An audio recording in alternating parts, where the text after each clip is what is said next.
Welcome once again, my fellow manipulators of Digital Fate. I'm Richie, this is Capricorn, and today is day 8 of spoiler season for Magic the Gathering's Aether Drift expansion. Honestly, a ton of cards to go through today. I think today we got more cards than any other day of spoiler season, outside of maybe the very first day where they dropped like a nuke on us with so many cards. But still, we have a ton of cards to get through. Please like the video, help me get it out to more people, yada yada yada. Honestly, though, I appreciate it so much. I appreciate it more than I can express with words, because honestly, every single like does help this video do better, which does help the channel grow and bring in more subscribers, and I am super appreciative. Speaking of subscribers, subscribe if you're new, and catch me live Monday through Friday over on Twitch. That's twitch.tv/quarantinedcapricorn, because if I'm alive and I'm breathing, I'm there and I'm streaming. It's time to dig in. Let's do it. First up, we've got a cycle of legendary vanilla creatures that was teased in one of Maro's teasers leading up to spoiler season for this set, and all of them kind of flavorfully make sense to go with this card. Fang Druid Summoner, a 2/4 Ape Druid for 1 green and 3 with reach. When this creature enters, you may search your library and or graveyard for a creature card with no abilities, reveal it, put it into your hand. If you search your library this way, shuffle. Now, that line, no abilities, really has me scratching my head. Specifically, abilities. Does every single line of text count as an ability in this case? I'm not sure. My gut says maybe you can only find a vanilla creature that literally has no text outside of flavor text, but also the way that it's worded, no abilities, I do feel like there's room for interpretation there, and maybe that's not entirely the case. Maybe it's possible for a creature to have some text printed on it that doesn't technically count as an ability, but let me know how you're feeling in the comments below. I'm not 100% sure, but we'll definitely figure it out by the time the set drops. That being said, just being able to grab really good vanilla creatures with this guy seems awesome, and you can even grab stuff out of the graveyard, and that pairs really well with that cycle of legendary vanilla creatures that was teased rather, in the lead up to spoiler season, and we've seen 4 out of the 5 of them. The first of which is Therian World Tyrant, a 9/7 legendary dinosaur ooze for 5 mana. Sure, it doesn't have any keywords or any text, but it's a 9/7 for 5, and even though it doesn't have any text, don't let that fool you, because this is still relevant in other ways other than just its power and toughness. It's a dinosaur, and it's an ooze. So every single dinosaur synergy is going to work with Therian, and every single ooze synergy is going to work with Therian as well. And that's not nothing, honestly. There's ways to give this creature keyword abilities and stuff like that, potentially, because of just its tribe. So don't let the fact that it's a vanilla creature fool you. This could be super relevant, and the fact that Dinosaur Tribal is back in such a big way, it seems, in this set, and we already have so much dinosaur support still in Standard from Lost Caverns of Ixalan, means I think dinosaurs are poised to make a pretty wild return in Standard. But our next card is Caelorna Coral Tyrant, a 0/8 legendary octopus for 2 mana, 1 blue and 1. This one isn't as exciting because it's a 0/8, but still, a 0/8 for only 2 mana is kind of wild. And in decks that just care about the toughness, certain decks like Arcades style decks that allow a creature to attack as though its power is the same as its toughness, that sort of thing, this could be pretty gnarly in. So there is potential for Caelorna to be pretty nuts, but even just dropping this as a defender against mono red actually isn't the worst thing in the world. Like, I don't care how many pump spells you have, you are not getting through an 8 toughness butt on turn 2. It is not happening. So I think this guy has the potential of being a little bit more relevant than people might first realize on first inspection. But then we've also got Tyrox Saurid Tyrant, arguably the best one that was spoiled. This is a 4/1 legendary dinosaur warrior for 1 red and 1. So, even though he's legendary, he's a 4 power creature for only 2 mana. Correct me if I'm wrong, but I'm pretty sure we've never got a 4 power or higher creature for only 2 mana without some kind of a downside. Let me know in the comments if I'm wrong about that, but I'm pretty sure that's the case. And then on top of that, this guy's also a dinosaur, also a warrior, so he's still going to pick up all of those dinosaur tribal synergies or potentially any warrior synergies as well. Just having a 2-drop 4-power creature is kind of nuts. It is worth noting it still dies to cut down. It would have been a million times better if it was a 4-2, probably too good. As it stands, it does still die to cut down, and that's something to keep in mind, but I still think this guy is pushed. Next up, we've got 𝐒𝐏𝐎𝑜𝑢𝑠𝑡𝑒𝑟𝑟, Hunger Tyrant. This is the black vanilla legendary creature in the cycle, a 7/2 crocodile for 2 black and 1. So a 7-power creature for only 3 mana seems really great in maybe like fling style decks where you can just fling this at the opponent's head to finish out the game outright. It's also cool as maybe a target for something like a likeness looter, where if this thing's in your graveyard, you can pay only 3 mana because this thing is so cheap to turn your likeness looter into a 7/2, but it keeps the flying from likeness looter. So that's a way to get way more value out of something like this. It might not have flying itself, but it still has a very low cost with a whopping 7 power, and other cards can take advantage of that. What's different about this card in comparison to some of the other cards that we've seen is it doesn't have very relevant creature types. So even though on the surface, this one kind of looks like it's the best one as far as its power toughness stat line in comparison to how much mana you're paying for it, it doesn't have all of those extra synergies that it can capitalize on, like some of the dinosaurs and stuff do. It's just a crocodile, and then as far as I know, there's no crocodile tribal synergies or anything like that, but I mean, it's still a pretty powerful card. And next up, we have one other card that gives us payoff for this cycle of creatures. We do not have the white legendary vanilla creature yet. Hopefully that's coming soon, and I'm hoping that might be the best one, and maybe that's why they're saving it for last. But regardless, Rise from the Wreck works with all of them. This is 1 green and 2 for a sorcery. Return up to 1 target creature card, 1 target mount card, 1 target vehicle card, and 1 target creature with no abilities from your graveyard to your hand. So any one of those vanilla creatures, you can grab it, put it back in your hand, as well as a mount, a vehicle, and any creature card. And some of these overlap, right? You could get 2 different legendary vanilla creatures with this, one being just your any creature card, and one being your creature card with no abilities. You could also get 2 mounts back with this, by getting, you know, a mount to count as a mount, and then a mount also for your creature card. So there are ways for this to overlap, and I think that makes it a little bit better than you might realize at first, thinking that you have to really spread yourself thin, having one, you know, enough of each of these 4 different distinct types of cards in order to get the most value out of this. You really don't. You could probably have a lot of overlapping and be able to get more value more consistently off of this card than it might seem at first, which I kind of like. It's also worth noting that the legendary vanilla creatures, even though they don't have any keywords, they should be really, really good at mounting or saddling or crewing vehicles and that sort of thing. So being able to use them in a deck with mounts and vehicles, and a card like this that capitalizes on playing creatures with no abilities and mounts and vehicles, seems like a no-brainer. So there's definitely extra value to be had there, and this card might actually be good enough for standard. It's basically a 3-mana draw spell that draws you 4 cards, and you assure that none of those cards are lands. That seems insanely powerful. Now granted, you need to have the right graveyard for that to work that way. Unlike a draw spell, where with a draw spell, you're getting stuff out of your library and you can draw no matter what. You don't have to jump through hoops to set it up. With this, in order to have it act as a draw spell, you have to really set up your graveyard with enough gas to get from it.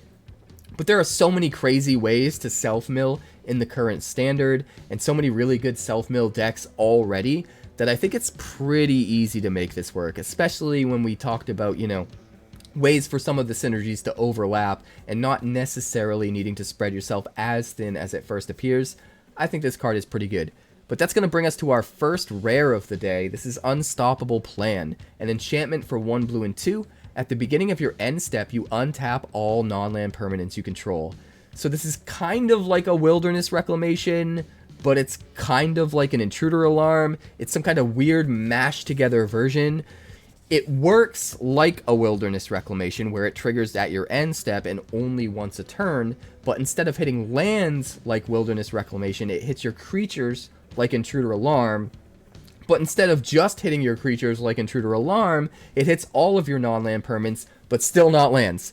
So it's an interesting card. I honestly think it's going to be kind of busted. There's so many different ways you can take advantage of this. The most easy and obvious way is just swing in with all of your creatures, and then you get to untap them at the end of your turn like they have Vigilance. It's like this weird workaround way to give all of your creatures Vigilance, but it's better than Vigilance. It's like Super Vigilance, because you get to tap your creatures for tap abilities, like Llanowar Elves can tap to make mana, and stuff like that, and then they still untap at the end of turn so that you can use them for their tap abilities again, whether that's making mana or whatever the case may be. And then it gets a little crazier because you can also untap like your artifacts, and I don't think there is anything relevant outside of creature and artifact that you would want to untap that's a non-land permanent.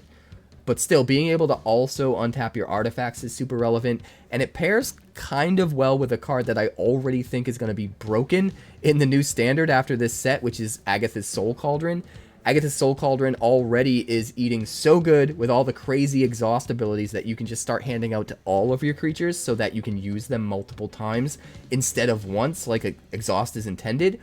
On top of that, all of those creatures untap at the end of your turn to the plan to use abilities that they got from the Soul Cauldron, and the Soul Cauldron itself will untap at the end of your the beginning of your end step, so you can use it to exile another card, put another counter on something, dish out even more abilities to all of your creatures. So there's a lot of different ways I think you can abuse a card like this. I've got Agatha's Soul Cauldron on the brain right now, so that's just the first place my thoughts went to. But if you have crazy ideas about how you'd want to abuse this thing, especially in Standard, let me know in the comments. I feel like this thing is just as scary as Wilderness Reclamation for completely different reasons, for sure. It will be used in completely different ways, but I'm getting like PTSD right now from when Wilderness Reclamation was in Standard and it was just like running rampant, taking over the format.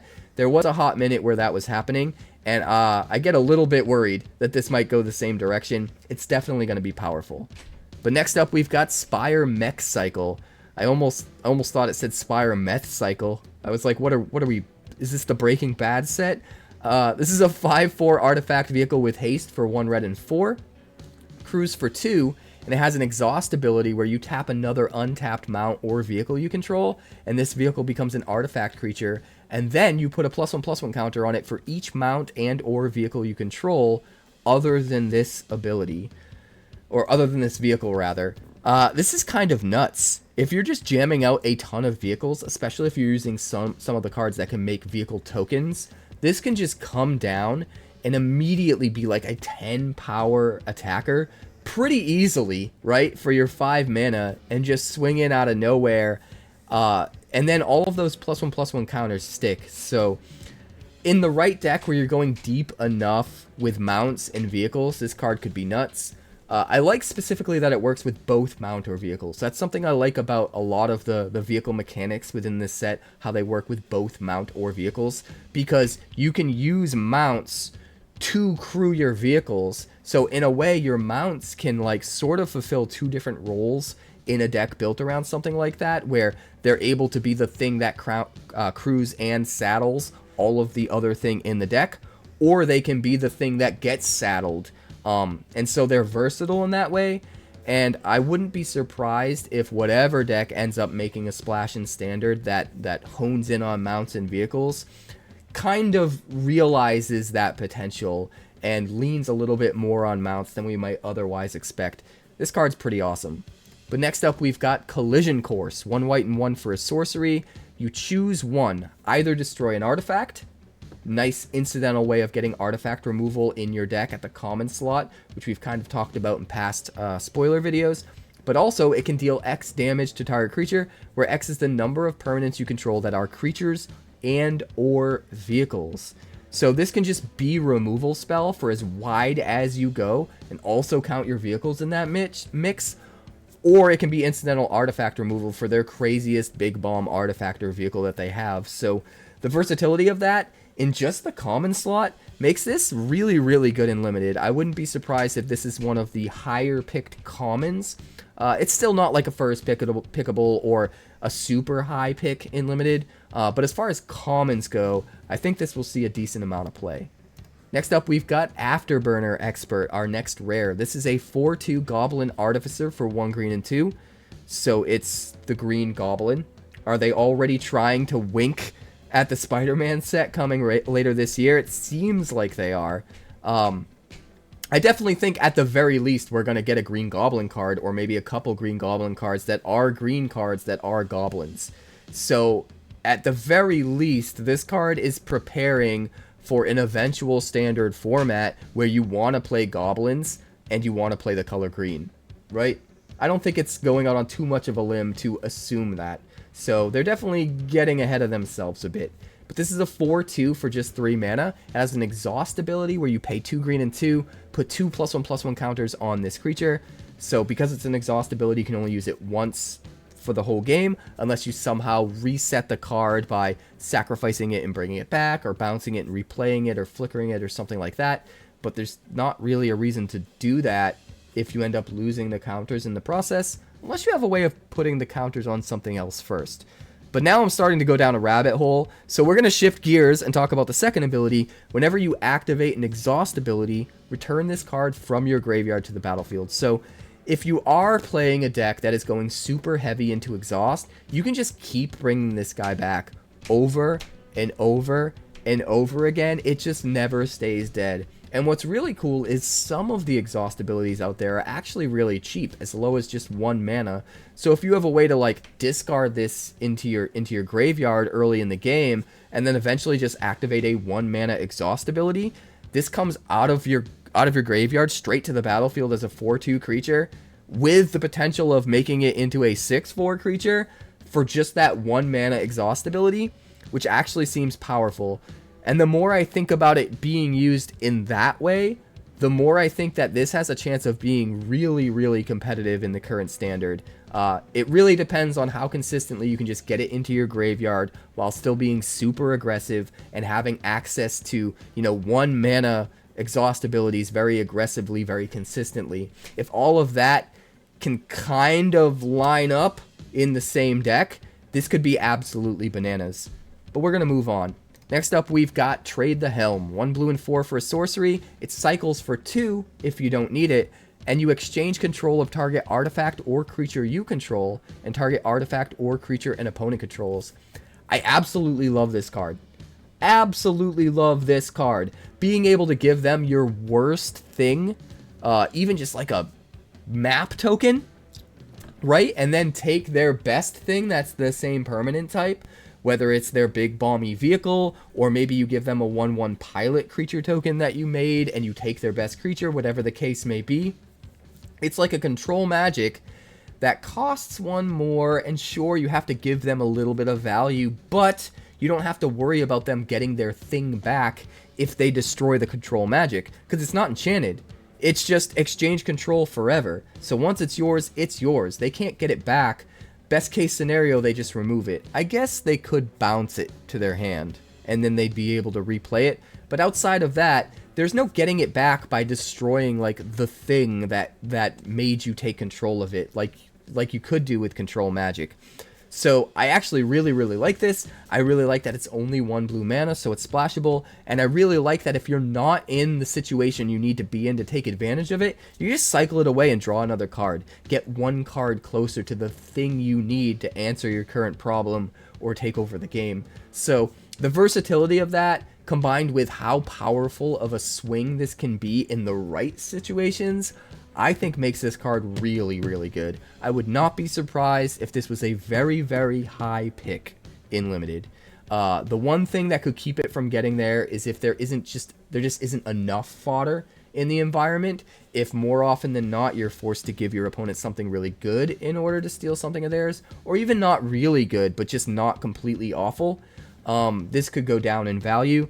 But as long as there are enough cards that give like 1/1 tokens or whatever, then this card ends up being super powerful. And we've already seen at least a couple cards that do that. So I'm going to remain optimistic. I think this card is nuts. It even has the potential to see play in in standard, to be honest. It's still probably a little too overcosted for standard and probably won't see play, but the potential is still there. In limited, I think it's going to be really, really good. But next up, we've got Pit Automaton. Talk about really, really good, especially for an uncommon. This is a 0/4 artifact creature construct for just 2 mana. It does have Defender, but it's pretty good at holding off aggro in the early game, and it has 2 super relevant abilities. You can tap it to get 2 colorless mana, but only spend that mana to activate abilities. You can also pay 2 and tap it, and when you next activate an exhaust ability this turn, you get to copy it and choose new targets for the copy. Even if you only use that ability once in the whole game, it's still super powerful. A lot of the exhaust abilities are insanely powerful, and that's the whole reason that they are exhaust abilities and that they are limited to only using once in the entire game, is because they're too powerful to let you use them repeatedly. And you can take advantage of that by doubling up on an exhaust ability with this for only 2 mana, which seems nutty, but then if you don't have enough mana to activate your exhaust abilities, then instead of doubling it, you can tap this 4 mana to help generate the mana that you need to pay for those exhaust abilities. So you have a lot of versatility in how you use it. And it's another card, I hate to beat a dead horse, but this is another card that is absolutely insane with Agatha's Soul Cauldron, because now all of your creatures with counters have both the ability to tap for 2 colorless mana to be used for abilities that are probably being handed out with the Soul Cauldron, and also pay 2 and tap to copy your exhaust abilities. Which means, if you have a board full of creatures with 1/1 counters, and you exile this with the Soul Cauldron, all of a sudden you activate 1 exhaust ability, and then for every 2 creatures you tap, you get to copy it for no mana, because one of them taps for the 2 colorless you need, and the other one taps to spend that 2 colorless to copy the exhaust. So if you're wide enough, literally every 2 creatures you tap just copies the exhaust ability for no mana spent. And that could be, oh my god, so broken. We have to build that deck in standard, right? We definitely have to build that deck in standard. But even without Soul Cauldron, I think this card is pretty nuts. The fact that it's super good against aggro to just hold them off in the early game while you set up is the best gravy you could ask for on a card with abilities like this. And there's definitely going to be an archetype in Limited that focuses on going deep with exhaust, and this card is going to be a huge part of that deck for sure. I just can't wait to brew with this. It's going to be bananas. But next up, we've got the next rare, or I guess I should say mythic. This is Mimeoplasm Revered One, a 0/0 legendary ooze for 3 mana in the colors of Sultai, but it also has an X cost you can play. You can play it for. As Mimeoplasm enters, you exile up to X creature cards from your graveyard. It enters with 3 +1/+1 counters on it for each creature card exiled this way. It is a 0/0, so you have to exile at least something so it doesn't die as soon as it enters. And then you can pay 2 mana, and it becomes a copy of target creature card exiled with it, except it's a 0/0 and has this ability. So this card is a good example of the exact opposite of what you want to be doing as with the cycle of legendary vanilla creatures. Those creatures will be absolutely worthless with this because you can't copy any relevant attacks with it, and it doesn't copy the power and toughness, right? This is a 0/0 no matter what, but there are so many good ways to fill up your graveyard in Standard right now. You can so easily just exile your whole graveyard and have an absolutely insanely huge creature here in the form of +1/+1 counters, and then you can just pay 2 to just turn it into a copy of whatever, and even though it doesn't get the base power and toughness, it gets all of the abilities. Imagine having like a 12/12 Sheoldred, or something even crazier than that. I can't think of anything off the top of my head. I'm sure there are ridiculous things to copy with this. You're not going to want to grab anything with like enters the battlefield abilities, because those will be kind of useless. But anything that has an ability that triggers each turn, or an activated ability, or anything like that is going to be super powerful, super good to copy. Now that I think about it, Sire of Seven Deaths, the new Eldrazi that was in Foundations, you exile that with this thing, and it can become a copy of that that's even bigger and has all of the keywords? That seems nuts. That's going to be a deck, right? We have to do that. You could also use this with like Insidious Roots and stuff like that, where you're already trying to get payoff for exiling things. There's a lot of ways I think you can use this, and it counts as an ooze. So if ooze tribal actually becomes a thing, this could get even better. Man, there's so many ways to brew with this. I can't even think of, I don't even know which way I'd want to start with. If you guys have ideas with how you'd like to see this card used, what kind of brews you'd like to see me come up with it, definitely let me know in the comments. Because I feel like this guy could be used a lot of ways to do some crazy stuff. I can't really think of more creatures that you'd want to exile and you know, become copies of off the top of my head that would be particularly good. But I'm sure you guys are thinking of some, so let me know in the comments. But next up, we've got Detention Chariot. This guy's a bit expensive, but he gives you a lot of value in limited. A 6/6 artifact vehicle for 6 mana, 2 white and 4. It crews for 3, and when this vehicle enters, you exile target artifact or creature an opponent controls until this vehicle leaves the battlefield. But it also crews, or rather cycles. Why did I say crews? It crews for 3. It cycles for just 1 white mana, and I think that's what makes this card really good. Because if you get this early in the game in limited, you can just cycle it away for only 1 mana, dig 1 card closer to your bomb, and help get you to the point where you can take over the game. But if you top deck this later in the game, not only do you get yourself an somewhat overcosted 6/6 vehicle, but you get to exile their biggest threat, their big bomb, until this thing leaves the battlefield, and then still have presence on the battlefield, board presence on the battlefield as well in the form of this 6/6 that can be crewed for 3. And that's not nothing, especially when it's an uncommon, right? 2 for 1 value that might be overcosted, but you can just cycle away in the early game. A lot of versatility there, a lot of power, honestly. Not like insanely good. You're not going to like first pick this or anything, but I would be very surprised if this doesn't incidentally end up in a lot of the white decks, at least as, you know, 1 copy. Although even being a 6-drop, you could probably add multiple copies of this in your deck and not feel bad about it because of the cycling, and that's definitely a strength of the card for sure. I like this card. I don't love it. I don't think it sees play in Standard, although cycling for just 1, it might.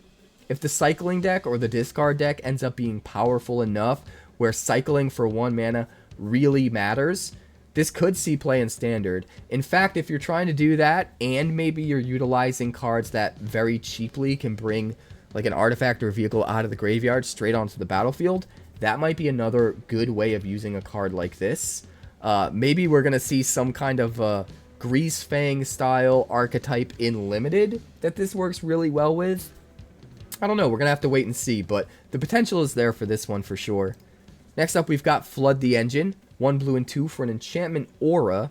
Enchants a creature or vehicle. When it enters, you tap enchanted permanent. Enchanted permanent loses all abilities and doesn't untap during its controller's untap step. So we always get a common piece of removal in blue that's this style of effect. This one's a little bit more interesting because it can hit vehicles as well as creatures. So you can get rid of a potential threat down the line, even if it's not targetable by creature removal right away.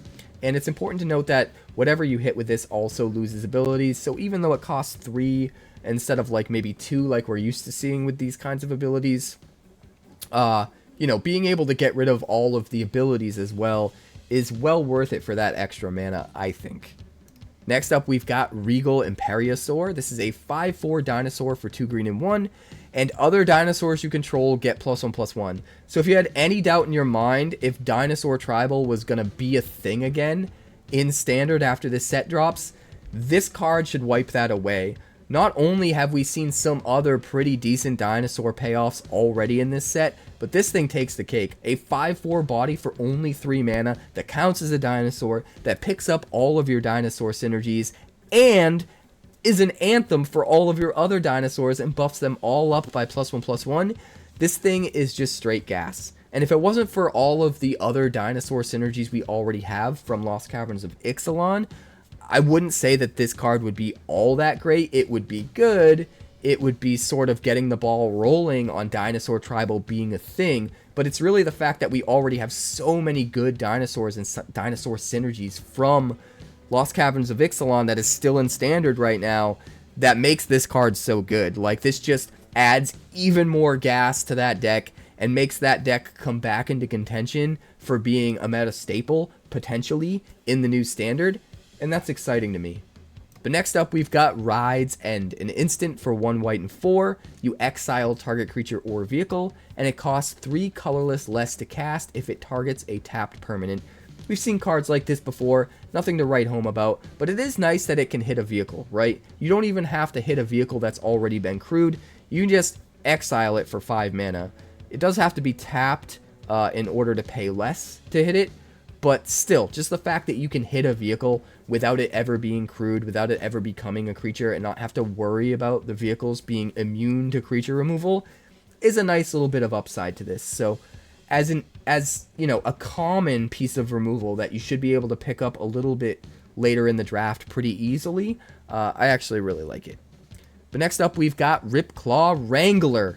We're almost to the end, guys. We got a few more crazy cards to get to. This one's a 4/3 artifact vehicle for 1 black and 3. It crews for 2, and when it enters, each opponent discards a card. Definitely way too overcosted for constructed, for standard in particular, but in limited, I actually think this is really good. It's a burglar rat that's way better than a burglar rat as far as the body it gets you. I think it's worth paying that extra mana to have this 4/3. Now granted, you do need to have another creature that crews it to make it relevant, but still, being able to crew this and throw it in front of your opponent's 4/4 to trade and not lose the creature that you crewed it with is pretty reasonable after already making them discard a card and getting card advantage. So I think this is actually going to be a pretty decent common within limited in particular, but it's definitely too costly and too slow for constructed. Next up, we've got Burnout Bastronaut. Honestly, probably the most important card of the day.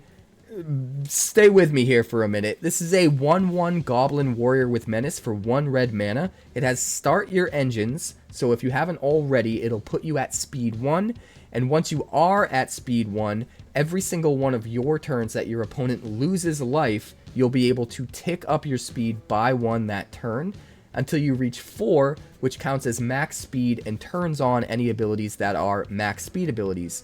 The Burnout Bastronaut in particular has a max speed ability that gives the creature double strike, so no matter what, it's a 1 mana 1/1 menace, but it could be a 1 mana 1/1 menace double strike, and it also, as if that wasn't enough, has another mana sink ability where you can pay 2 colorless mana to give this creature +1/+0 until end of turn.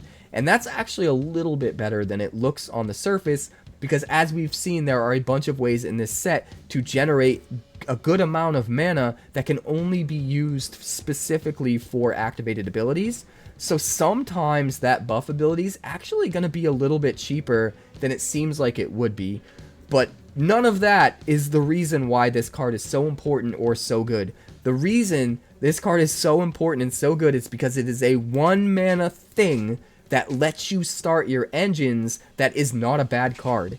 And that is going to be incredibly important, specifically in Standard, in Constructed, for decks that are trying to use Start Your Engines, trying to use max speed. It is super imperative, so important that you start your engines on turn 1 for those decks. You cannot afford to wait until turn 2 or turn 3 to start your engines. You need to get there immediately, and you cannot start increasing your speed, ticking it up, until you play something that starts your engines. Now, barring getting maybe a land that starts your engines, which I highly doubt will ever happen, if it does, start your engines is going to be busted. But barring that, the best you can do is play a 1-drop that starts your engines, and it's super important to play 1-drops that aren't bad regardless of the fact of whether they start your engines or not. So I think starting your engines being relevant and speed in general being relevant in Standard is wholly dependent on how good the 1 mana things that start your engines are. And if they're good enough that you'd consider playing them on turn 1 regardless of whether they start your engines or not, just because they're a good 1-drop and at least somewhat in the same realm of being comparable to all of the other 1-drops you would play on turn 1. If that's the case, then Start Your Engines has the chance to be really good in Standard. And this is the best example we've seen so far. Jam it on 1, start your engines, and then every single turn you're ticking up, you're getting to max speed as soon as physically possible. We've also seen a 2/1 vampire that enters the battlefield tapped that starts your engines for only one mana. And we saw a white card that starts your engines for only 1 mana as well. It's just a 1/1. If you hit max speed, it gets +1/+0, and if it dies, it replaces itself with a 1/1 token. Those 3 are definitely the best, possibly the only 1 mana start your engines cards we've seen so far. And I don't know if maybe we're going to get one for each color, or if maybe the Mardu color pairings are just the colors that are most meant to utilize start your engines. But at this point in time, I'm going to lean towards Mardu and say that the start your engines decks that actually end up working in standard are probably going to be some combination of the Mardu colors, whether it's Rakdos or Boros or Orzhov or something like that. But this card, super, super important. If we didn't have really good 1-drops that were worth playing on 1 and were aggressive plays while also starting your engines, that entire mechanic would not be relevant in standard. And because this card exists, there is a chance, at least, for that mechanic to be relevant in standard. And I'm super excited to see if it'll actually get there. But next up, we've got Packed Doll Terror. This is a 3/4 artifact creature toy for 1 black and 3. Whenever this creature or another artifact you control enters, each opponent loses 1 life and you gain 1 life. Now, I'm pretty sure this is too expensive to bother trying to build around in standard, which is kind of a bummer because it would be pretty cool to try and make something like this in standard. But in limited, there's absolutely going to be a go wide artifact style deck, and this card would be busted in that. Honestly, if you jam this on 4 and you're just playing artifacts constantly every single turn, if almost everything in your deck is an artifact, this is your win condition, right? You could just be playing artifact creatures that you throw in front of your opponent's creatures, and you just hold the line and you just play defensively, and you eventually just get there. And you don't have to worry about triggering it on death like a lot of aristocrat style synergies. You're getting it on entering the battlefield, which means you don't have to even trade with their stuff. You could put down a good artifact creature that can block well, and continue to block well every single turn, and keep them from killing you, while this thing stays on the battlefield and you keep playing more artifacts and eventually just drain them out. So I kind of like that. I definitely want to explore it in limited. I think that could be a really, really fun archetype if it manages to be consistent enough to be worth playing. So we're gonna have to wait and see once the full set is spoiled for sure, but at some point I'm gonna try that in draft 100%. I think it's gonna be super fun. But next up, we've got Green Belt Guardian, a 2/2 elf ranger for 1 green and 1. It has pay 1 green mana, target creature gains trample until end of turn. Honestly, pretty decent for a 2/2 for 2 already. Not amazing, but decent. It has an exhaust ability, pay 1 green and 3, put 3 +1/+1 counters on this creature. Now we're talking. This is a pretty good uncommon.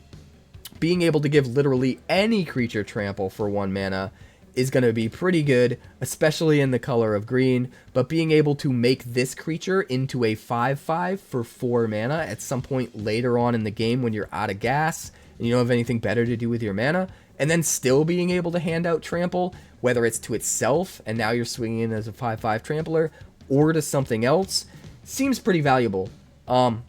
Yeah, I really, really like this guy. He just provides a lot of value over the course of the long game. But next up, we've got Gonti, Night Minister. This card is bananas, and I have a feeling this card's gonna not quite be good enough to see a lot of standard play at first, but then when rotation happens in like 6 months, I think this guy is gonna be prime for showing up in a big way. This is a 3/4 legendary Aetherborn Rogue for 2 black and 2. Whenever a player casts a spell they don't own, that player creates a treasure token, and whenever a creature deals combat damage to one of your opponents, its controller looks at the top card of that opponent's library, exiles it face down. They may play that card for as long as it remains exiled, and mana of any type can be spent to cast a spell this way. So, this isn't as good as Sheoldred, because Sheoldred can just sit there and win the game outright if it's not dealt with.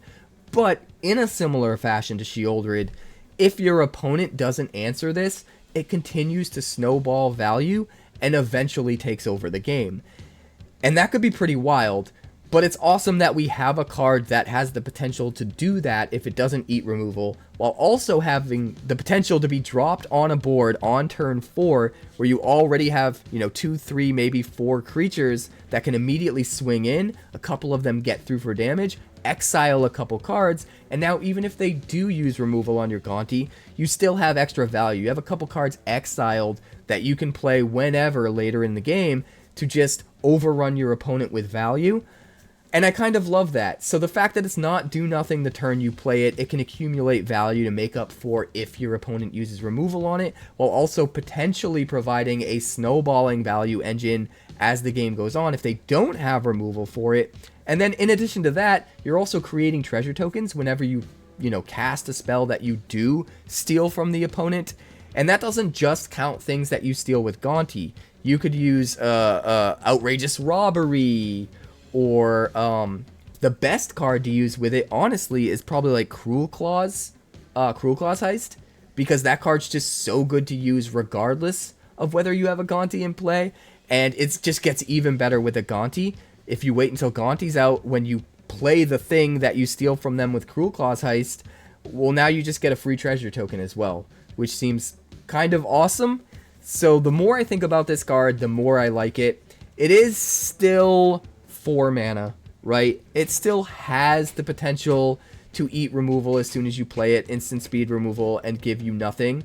Although it does have some outs, right? If your opponent's tapped out, you can play it. If your opponent only has sorcery speed removal, you don't have to be scared, you can play it. So I still think there are enough potential ways to mitigate that problem that this should see some play. At the very least, I'm going to experiment with it for sure. I think it's super, super fun. But I think once Sheoldred rotates in like 6 months, this has a higher chance of seeing play in a standard format that's not quite as powerful, that doesn't have as deep a card pool. I'm excited to see if I'm right. No matter what, I'm going to be brewing with him day 1 for sure, but I just have a feeling that 6 months from now, when rotation happens, this card's going to be that much better. But next up, we've got Sky Serpent Seeker. This is one hell of an uncommon. A 1/1 flying Death Touch snake for 2 mana in the colors of Simic. That's already pretty good. It can block and kill almost anything in the entire game and trade with it. That's pretty valuable for Simic, but it also has an exhaust ability. You can pay 4 mana once at some point in the game to reveal cards from the top of your library until you reveal 2 land cards. Put those land cards onto the battlefield tapped, the rest on the bottom of your library in a random order, and put a +1/+1 counter on this creature. So this card puts your opponent in a very, very weird circumstance.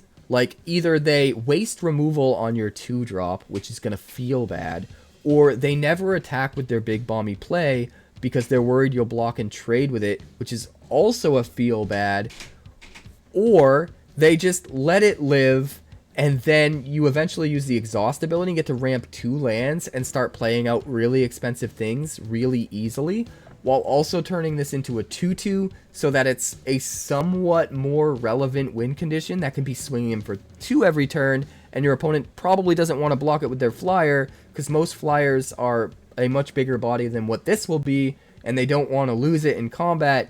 So there's just some really awkward scenarios that you put your opponent into where they're kind of screwed if they do, screwed if they don't.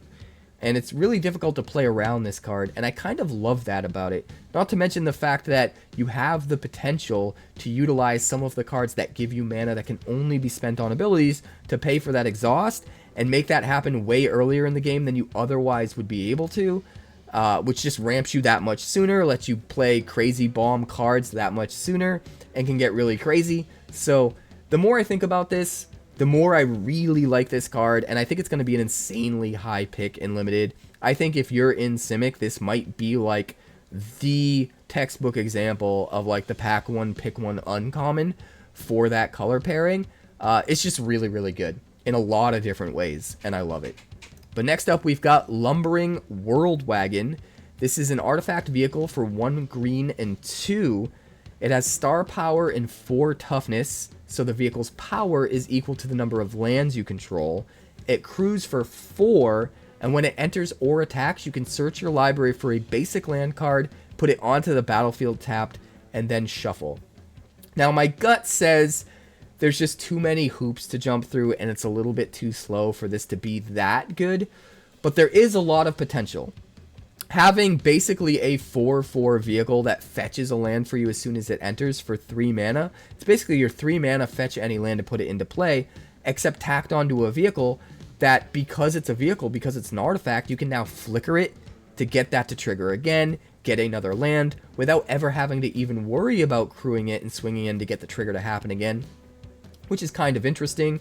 Also, if you're playing this in a ramp deck alongside other ramp cards, the power starts to get really out of hand way quicker than you might expect, which is really, really good, I think. Again, that crew 4 is what kind of kills it for me. It's going to be really, really hard to realistically, consistently, efficiently crew this thing and swing in with it every turn to get those triggers, and you need to make sure you're getting those triggers every turn for this to be super, super good. But I don't know. There's a part of me that thinks just playing it for 3 mana, having a 3 mana permanent that searches out a land and puts it on the battlefield that you can then flicker might be good enough, with some incidental value built in to be a creature if you crew it and to maybe get attack triggers. Maybe it is good enough. At first glance, I thought this was one of the weaker rares that we saw, but maybe once we see it in practice, this will actually be a lot better than it looks. Let me know how you feel about this card in the comments, because I feel like, honestly, it could go either way. But next up, we have Dracosaur Auxiliary. This is another uncommon. It is a 4/4 Dinosaur Dragon Mount with flying and haste for 2 red and 4. This thing's already kind of bananas for an uncommon. It's a little bit expensive, but it counts as a dinosaur, a dragon, and a mount. It saddles for 3, which is a decent amount. But whenever this creature attacks while saddled, it deals 2 damage to any target. So it's kind of like, what's that card off the back of Invasion of Tarkir? It's kind of like that dragon that's on the back of Invasion to Tarkir, except it costs more mana, but you don't have to jump through the hoops of flipping it like you do Invasion of Tarkir. Just gets those triggers. I guess it's not as good as that dragon, because you only get the 1 trigger. It doesn't trigger for every dragon that attacks. But it's worth noting, if you did flip an Invasion of Tarkir and you swing with this, this will trigger the Invasion of Tarkir dragon and itself, and you'll get 2 different like shock triggers off of this, which is kind of awesome. Yeah, the more I think about this card, the more I like it. It is a bit expensive, but it can pick up all of your dinosaur and dragon synergies, and that's not nothing. In Limited, this card is bananas. This is going to be like, pack 1, pick 1, let's do the thing. You get like Flame Tongue Kavu, that's a bigger body with haste, with evasion, that has relevant creature types. Like, this thing is just nuts. It is a little bit expensive, but in Limited, that matters a lot less. If this is a 4-power flyer in Limited, it's already going to kind of be worth it. But the fact that you get to shock anything, use this as removal, 2 for 1, and you get to do it immediately because of the haste, so it swings right away and you get to do the thing. Everything about this card is awesome. Again, I do need to reiterate, it is a bit expensive, so you might only be playing 1 in your deck, but it is going to be a super high pick if you're in red, because it's just all the value in the world. It's a win condition, it's removal, it's repeatable removal. It's just awesome. This card is so good. Am I over evaluating this card? Maybe. 6 mana is a lot. Let me know how you feel in the comments. But that brings us to our next card, Guardian Sunmare, the most recently spoiled rare as of the time of filming this. This is a 5/5 horse mount for 2 white and 3. It has Ward 2, it saddles for 4, and whenever this creature attacks while saddled, you search your library for a non-land permanent card with mana value 3 or less, put it onto the battlefield, and then shuffle. Now, there's a part of me that thinks that 5 mana is just too much, and doesn't think this will be competitively costed enough to quite see play. But then there's another part of me that thinks this is just bananas. Just saddle it and swing, and every single turn you get to tutor for your best 3-drop, and not only just tutor it, but put it straight onto the battlefield.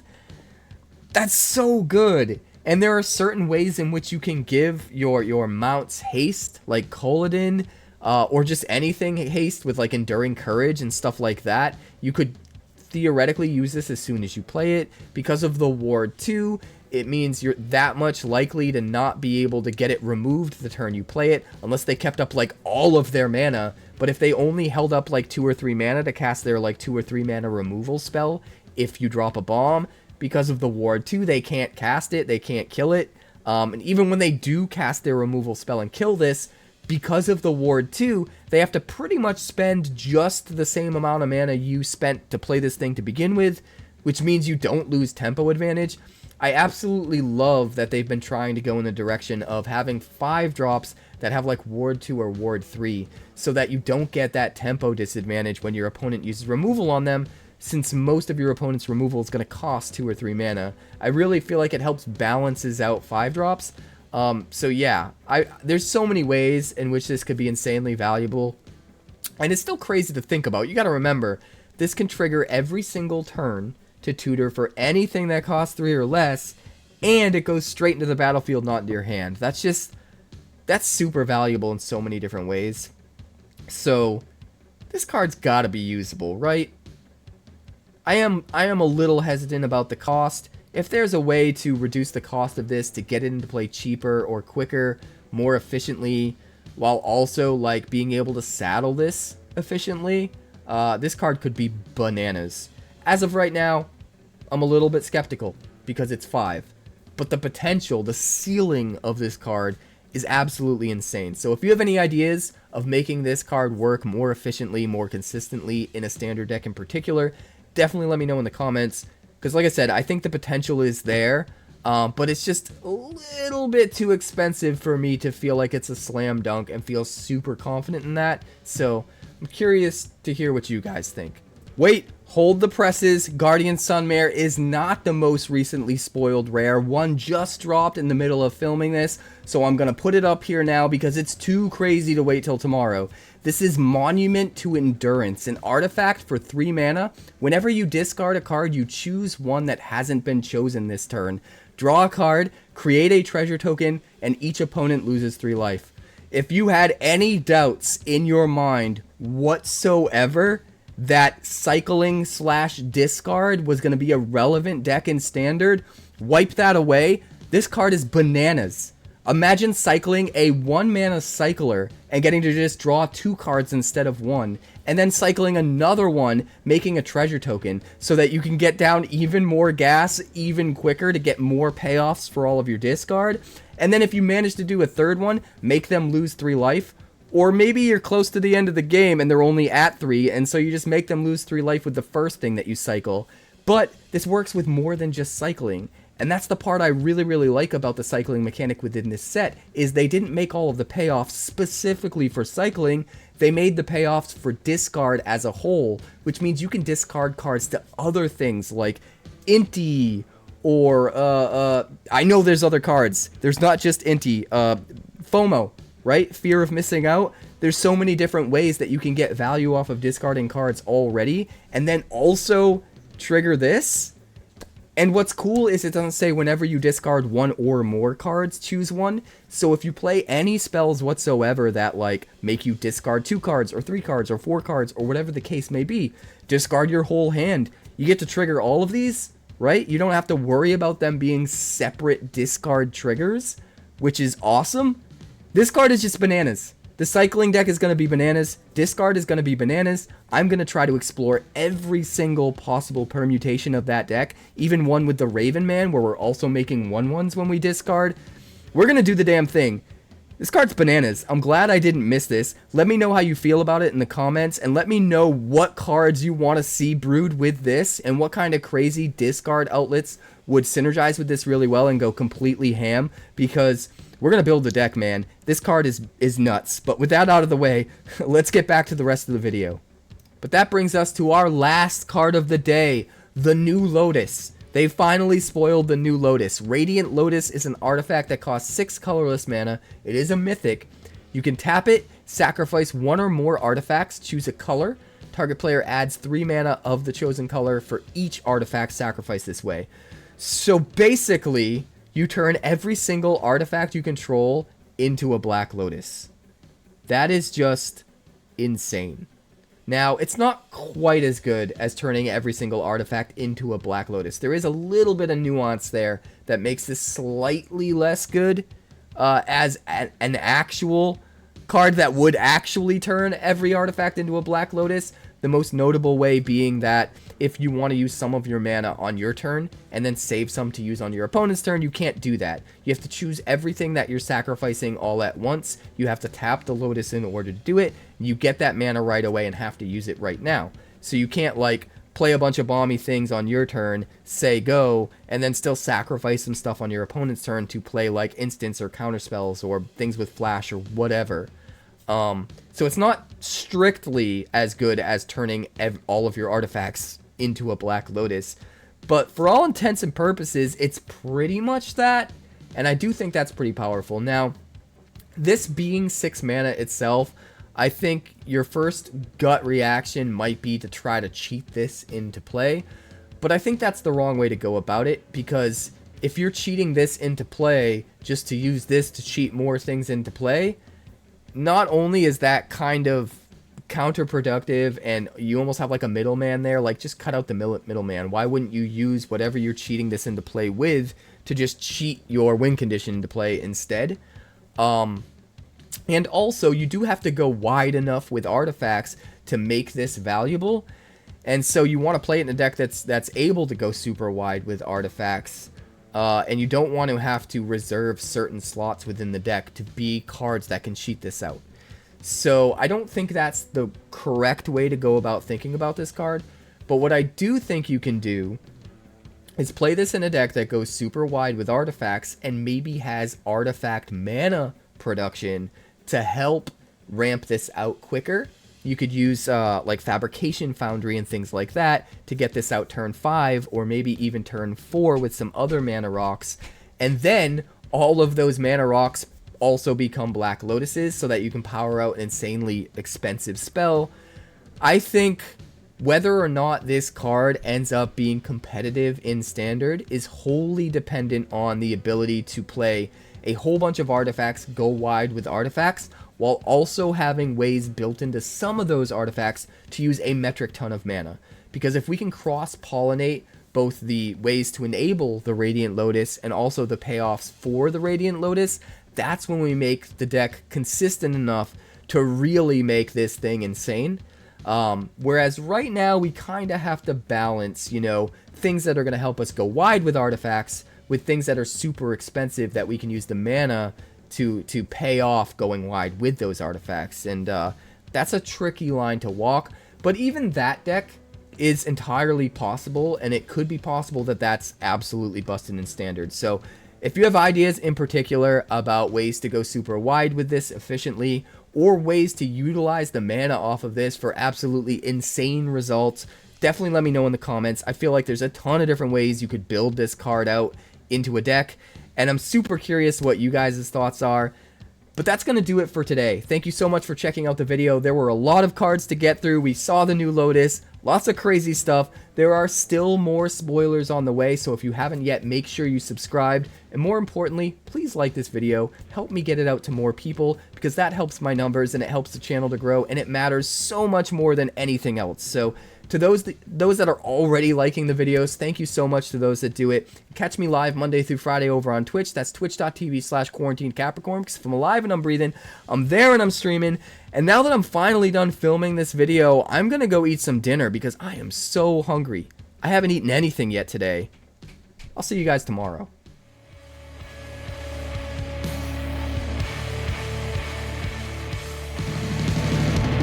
Thanks so much for checking out my channel. I'd like to give a huge shout out to all of my patrons over at Patreon.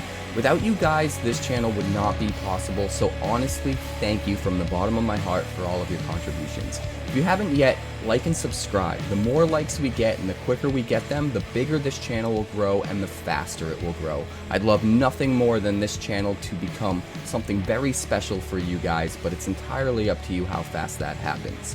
Also, if you'd like more deck text, that's somewhere over there. And if you'd like to see what else the channel's been up to lately, that's somewhere up that way. Also, subscribe, circle below, do all the things.